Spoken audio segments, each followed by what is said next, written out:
सभी मुक्ति भक्ति के सज्जनों को सतनाम साहिब बंदगी। कबीर साहिब के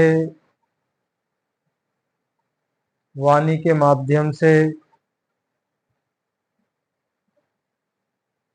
आज समझने की कोशिश करेंगे सतगुरु की प्राप्ति का ना होना, सत्य भेद का नहीं मिलना।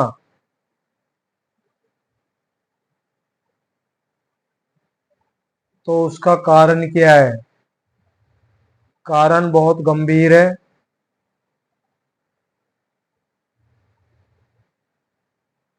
अज्ञानवश ये जीवात्मा, हम सब वो कर्म कर रहे हैं जो सुनने में या अभी जो हमें पता चलेगा तो एक अजीब लगेगा।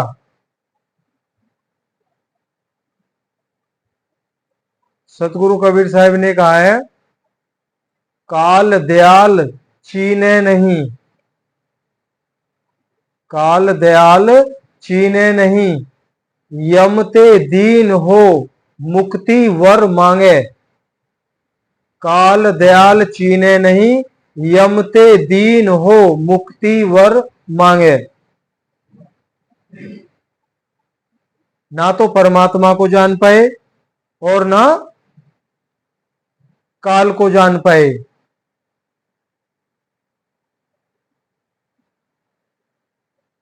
और जो काल भगवान ज्योति निरंजन या चेतन आत्मा ब्रह्म निरंजन के द्वारा अवस्थाएं बदल गई, देवता बनाए गए,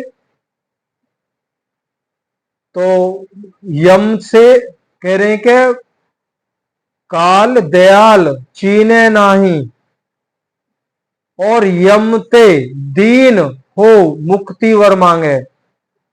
अब यहां ये मन भी हमारा एक यम है, मन ब्रह्म है, ये भी यमदूत है। ये शरीर 5 तत्वों का बना है, ये भी यम है, ये भी कम नहीं है। 5 तत्व है इसके अंदर और 5 तत्वों की 25 प्रकृतियां हैं, फिर उनके रसगुण हैं। तो हम उलझे किस में साहिब? आज ये हमारा दिग्दर्शन करा रहे हैं। तो बहुत अच्छा शब्द उन्होंने बोला है और उसी शब्द को देखो, मुक्ति भक्ति का रास्ता तो बाद में मिलेगा, पहले तो हम यहीं से निकल जाएं तब है। हम सीधा पड़े तो हम भव उस मतलब कि जन्म मरण के दलदल में जितना हाथ पैर मारेंगे उतना नीचे जा रहे हैं हम। और नीचे जाते जाते हम पुकार करते हैं,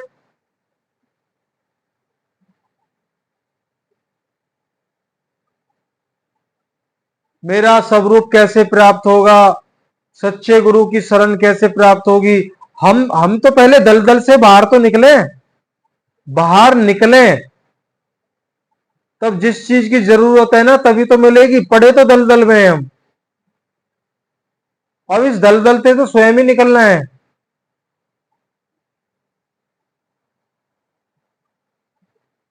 तो साहिब ने शब्द बोला है, अनगढ़िया देवा कौन करे तेरी सेवा, अनगढ़िया देवा कौन करे तेरी सेवा। आगे कहा उन्होंने, गढ़े देवा को सब कई पूजे, गढ़े देवा को सब कोई पूजे, नित ही लावे सेवा, अनगढ़िया देवा कौन करे तेरी सेवा। देखिए बहुत ज्यादा गहरी वाणी साहिब की है। कह रहे हैं, हे गढ़े हुए देव, तेरी सेवा कौन करता है? जो हम मूर्तियां बनाते हैं, इंसानी मूर्ति बनाता है और इंसान ही उसकी पूजा करता है। तो कबीर साहिब बोल रहे हैं, भाई जो मिट्टी की, पीतल की, तांबे की जो भी मूर्ति बनाते हैं हम, जो बना रहा है वही पूज रहा है। तो साहिब ने प्रश्न किया है,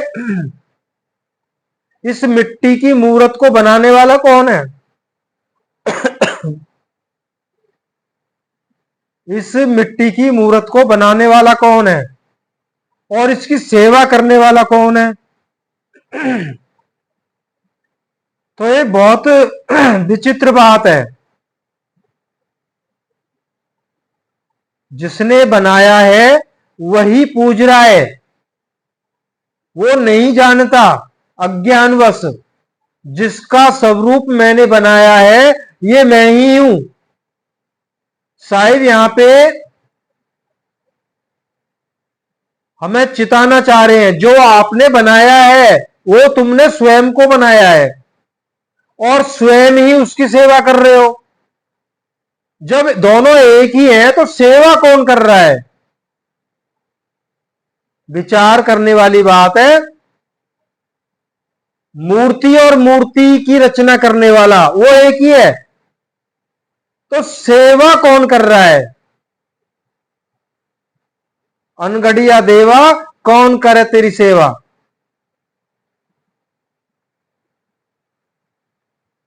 और पूरा समस्त संसार उस गड़े हुए की देव सेवा में लगे हो रहे हैं। नित उठते हैं, अपना फूल पत्र जल इत्यादि से सेवा की जाती है। यही पता नहीं है सेवा किसकी की जा रही है और सेवा करने वाला कौन है। तभी तो साहिब ने कहा है ना, काल दयाल और काल को तो चीना नहीं है, उसका तो आपने परिचय किया नहीं है। और यम ते दीन हो मुक्ति वर मांगे, हम मुक्ति तो मांगते हैं, हमें बताया भी जाता है भाई राम राम जपते रहो, कृष्ण कृष्ण जपते रहो या राधा राधा का जाप करते रहो, तो मरने के बाद में मुक्ति हो जाएगी। यही तो कहते हैं ना भाई, सीधा वहां पहुंचोगे जब भी तक पहुंचेंगे जब शरीर छोड़ेंगे, जीते जी तो पहुंचेंगे नहीं। अब जो शरीर छोड़ चुका है, साहब ने कहा ना, इतने सब जाते बाहर लदाए लदाए और उत्ते कोई ना आए, जा से पूछूं धाए। मैं अगर कोई उधर से कोई आ रहा है तो मैं भाग के उससे पूछूं भैया वहां का हाल चाल बता, लेकिन ऐसा होता नहीं है। जो गया गया, सब सर पर पोट बांध बांध के ले जा रहे हैं। काय की इतनी बड़ी पोट है, काय ने इतनी बड़ी कर ली है, काय ने इतनी बड़ी कर ली है, काय ने तो इतनी बड़ी कर लिया है, उस पर चला भी नहीं जा रहा है। यमदूत सहारा दे रहे हैं, फिर उसको क्या करें? कर्म तो ले जाए, जो शुभ कार्य कर्म किए हैं, पाप पुण्य इकट्ठे करें, वो तो साथ जाएंगे।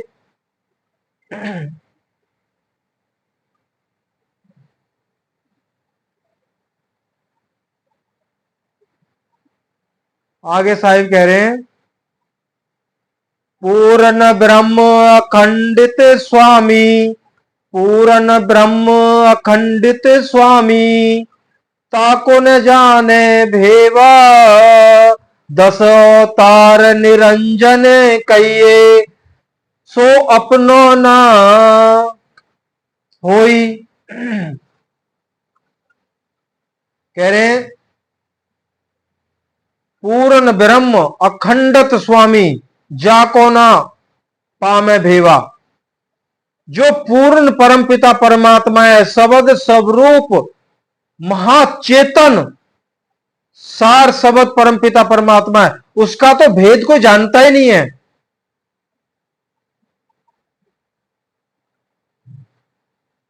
जान भी नहीं सकते। वो भेद तो सतगुरु कबीर साहब के पास है।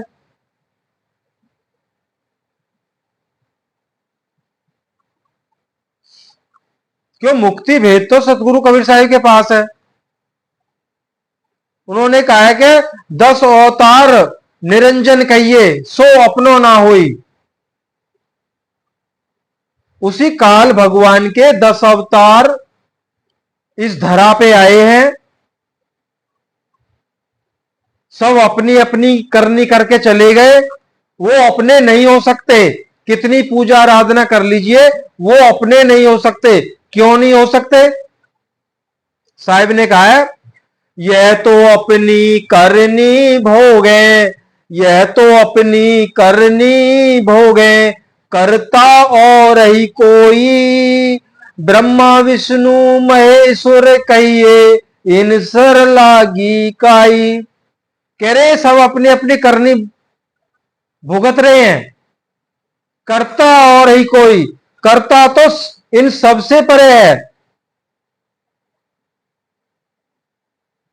कह रहे श्री हर ब्रह्मा विष्णु महेश्वर इन सर लागी काई। कह रहे इनके सर पे इतना बोझ है, ये स्वयं मुक्त नहीं हो रहे तो हमें कहां से मुक्त करेंगे।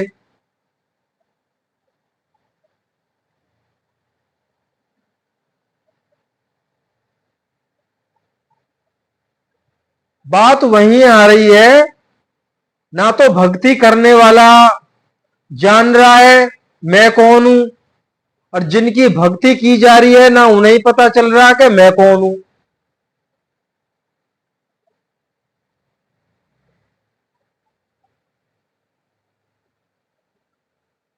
अब यहां विचार करें, कहा गया है कि ब्रह्मा विष्णु महेश्वर कहिए इन सर लागी काई।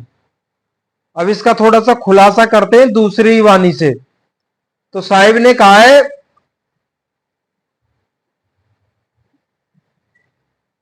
अवधू निरंजन जाल पसारा, सुरग पाताल रचो मई मंडल, तीन लोक विस्तारा।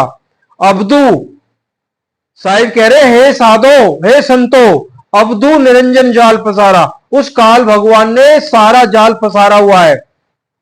सुरग पाताल रचो मई मंडल, तीन लोक विस्तारा। हरिहर ब्रह्मा को प्रगटायो, तीनों दियो सिर भारा। माया फांस फसाए जीव सब, आप बनो करतारा। बाचा चाहो काल जाल से, चीनो सबद हमारा। कहे कबीर अमर करी राखूं, जो निज होए हमारा।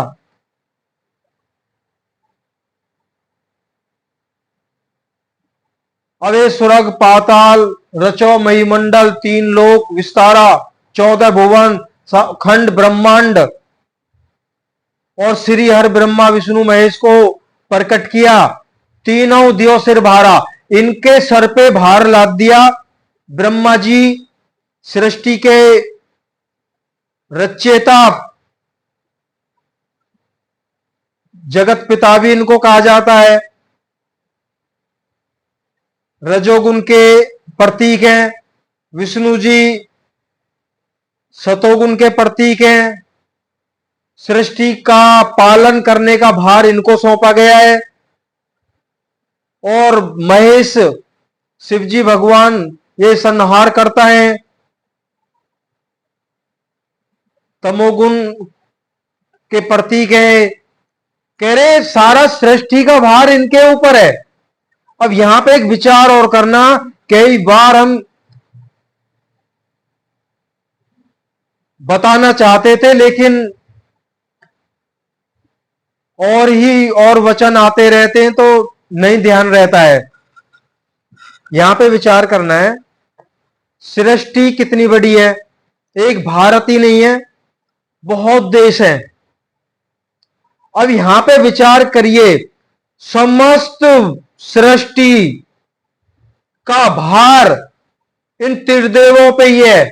श्री हरि ब्रह्मा विष्णु महेश यही सृष्टि को चला रहे हैं। जो इनकी पूजा नहीं कर रहा है, क्या वहां सृष्टि नहीं चल रही? यह विचार करने वाली बात है। भाई हम हिंदू हैं, हम ये बोलते हैं हम हिंदू हैं, हम भोले जी की पूजा करते हैं, विष्णु जी की पूजा करते हैं, ब्रह्मा जी की, इनको तो अपूज्य ठहराया गया है, इनकी पूजा तो होती नहीं है। पर थोड़ा बहुत कहीं ना कहीं होता है।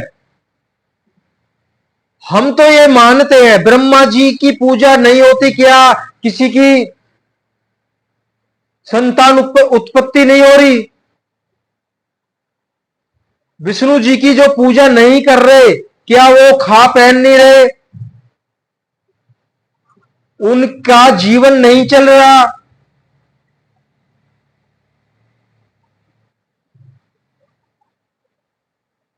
भोले जी की जो पूजा नहीं कर रहे क्या उनका जन्म मरण ये रुक गया है। भाई इस बात को समझना है।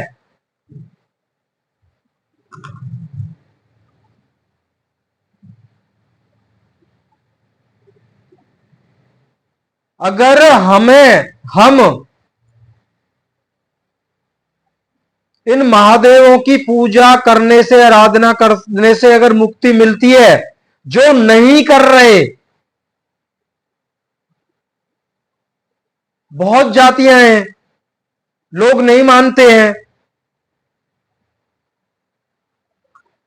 मुसलमान भाई हैं और भी बहुत हैं, अनंत देशों में हैं, जो नहीं मान रहे, क्या उनकी वहां मुक्तियां नहीं हो रही? सब कुछ हो रहा है। ये भ्रम तो हमारे अंदर है, ये मन का भ्रम है, मन से फैलाया हुआ ये महाजाल है।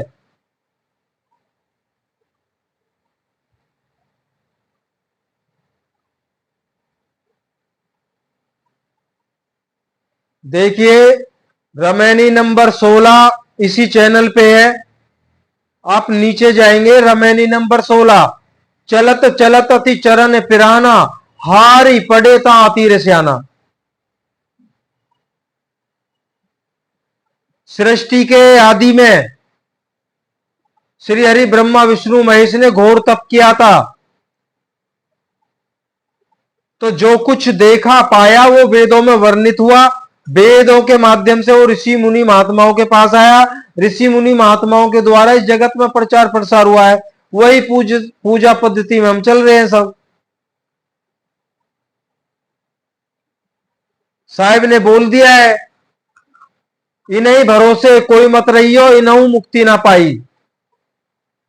आगे कहा गया है ना, ब्रह्मा विष्णु महेश्वर इन सिर लागी काई, और आगे कहा है, इनहू भरोसे कोई मत रहियो, इनहू ना मुक्ति पाई, जोगी जति तपी सन्यासी, आप में लड़िया। जब श्री हरि ब्रह्मा विष्णु महेश की मुक्ति नहीं हुई है, सृष्टि होती है तो इनका भी मरण माना गया है, जब सृष्टि रचना होती है फिर पुनः इनका जन्म माना गया है।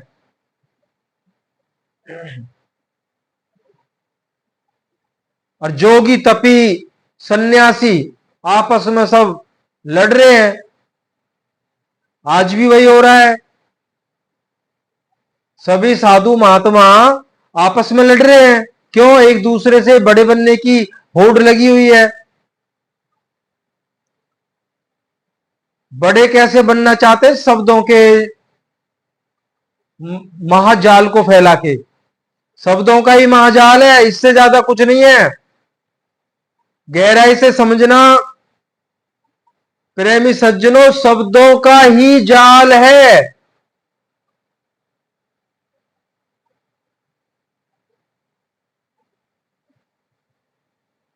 कोई अपना अनुभव शेयर नहीं करता है, सब शब्द उठाए जाते हैं।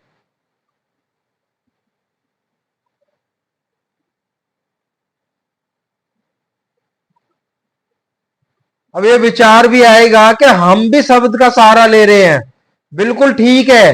देखो जिस शब्द के द्वारा बताया जा रहा है, सब समझने के लिए शब्द है, ना कि शब्दों में ही उलझ जाना है सारा जीवन। इस चैनल पर कोई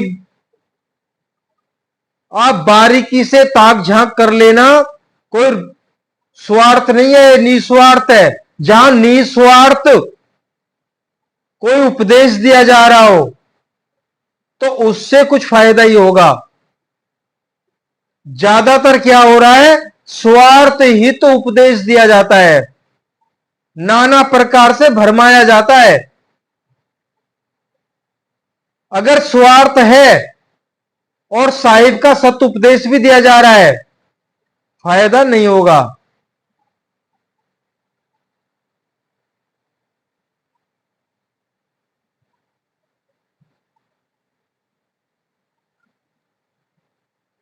अब होता क्या है, साहिब ने कहा है कि कहें कबीर सुनो भाई साधो, शब्द लखे तो तरिया। इससे पहली कड़ी में क्या कहा था, जोगी जति तपी सन्यासी आप मेलडियां, कहें कबीर सुनो भाई साधो, शब्द लखे सो तरिया। सारा ही झमेला खत्म करके साहिब ने क्या कहा है, शब्द लखे सो तरिया।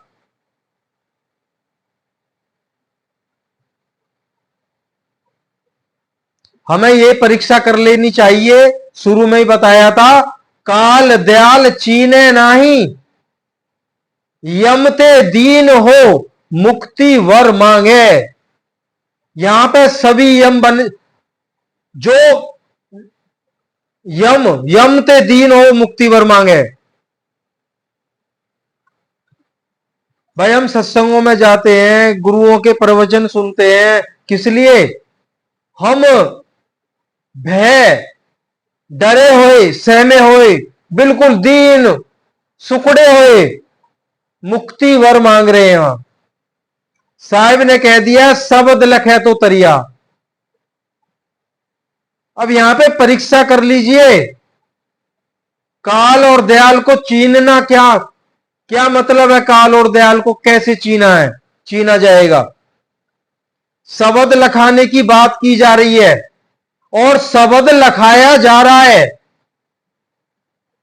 तो आप सही मार्ग पे हैं, आपने दयाल को पहचान लिया है। या शब्द लखाए, शिष्यों को शब्द लखा के उनकी संतुष्टि की जा रही है। अगर ऐसा नहीं है, कोई शब्द दे दिया जा रहा है, या सुबह बोलना है भाई, सुबह बोलना है सत्य कबीर, उठो तो सत्य कबीर, खाना खाओ सतनाम साहिब बंदगी करो, नहाओ तब करो, ये करो वो करो, आप सतनाम ही क्यों ना बोले, 84 तैयार।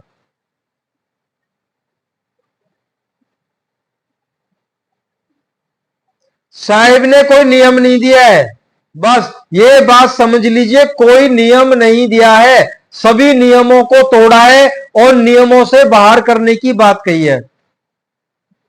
और नियम से बाहर होके क्या करना होता है, कुछ नहीं करना, मुंह से कुछ बोलना ही नहीं है। साहब ने तो कई बार बोला है, मुख से कछू ना बोल,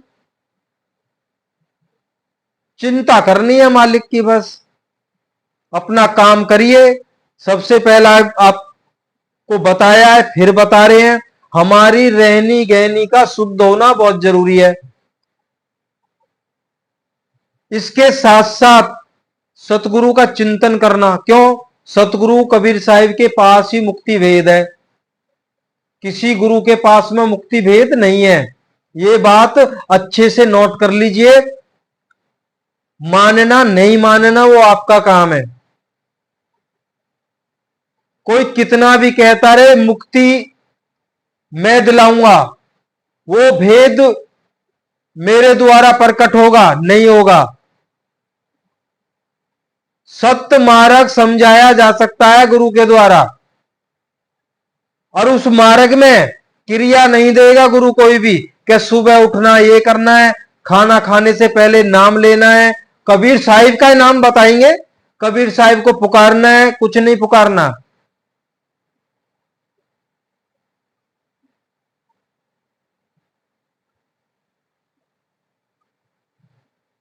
जब साहिब हमारे घट में है, वो रग रग से जानते हैं। हमारे कमरे में कबीर, पूरे घर में कबीर साहिब का फोटो ही नहीं है, फोटो फोटो है, बात तो तब बनती है ना जब अंतःकरण में, रग रग में साहिब का प्रेम समा जाए।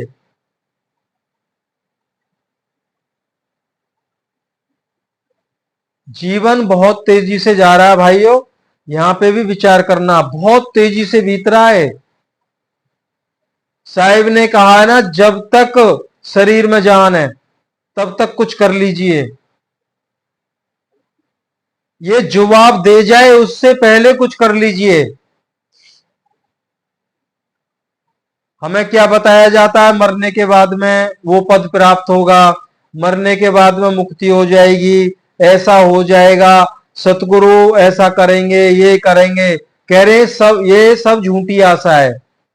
साहिब ने एक ही वाणी में इसका तोड़ कर दिया है, जीवत भरम की फांस ने काटी, मुए मुक्ति की आशा हो, जल प्यासा जैसे नर कोई, सपने फिरे प्यासा हो।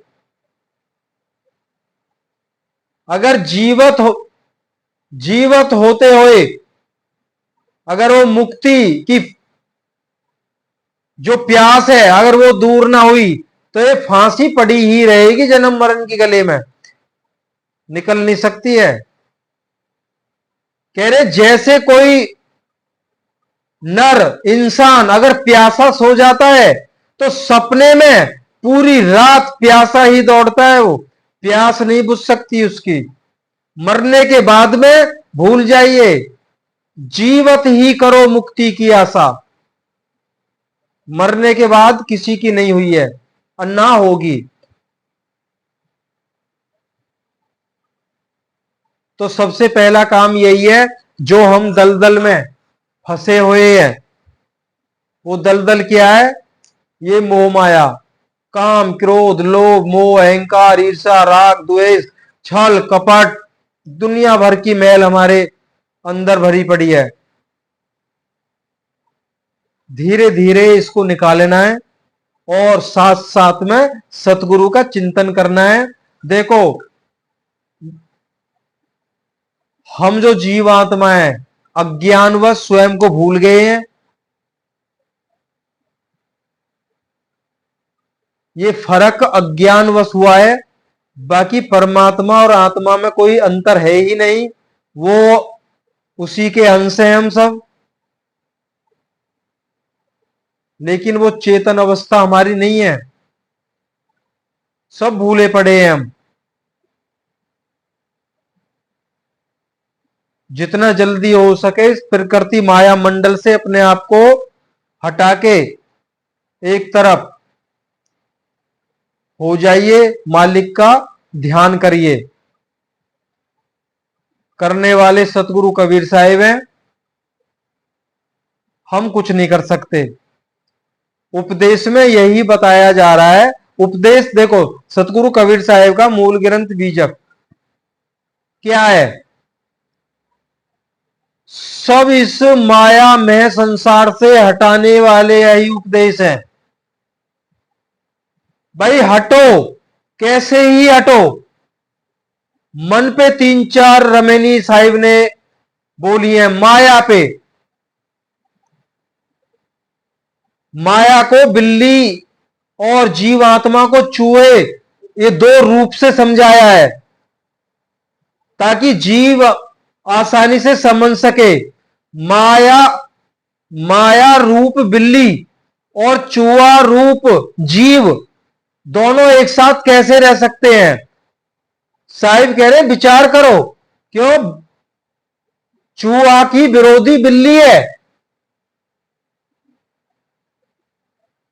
तो माया रूप बिल्ली और चूहा रूप जीव कैसे अपने को सुरक्षित रख सकता है, कब तक सुरक्षित रख सकता है। एक दिन वो माया रूप बिल्ली उसको खा ही जाती है। और यही तो होता है, हम माया से चिपके हो रहे हैं, हमें ज्ञात ही नहीं है यही हमको एक दिन मारेगी। यही तो अचंबा है। इसके बाद जरूर सुनना है, जरूर सुनना है, माया का छल कपट देखना आप, वो सुनेंगे। अभी माया के बारे में हमने कुछ सुना ही नहीं है। कबीर साहब ने इतना सुंदर वर्णन किया है बीजक में। तो माया के ऊपर आएगा, उसको जरूर सुनिएगा।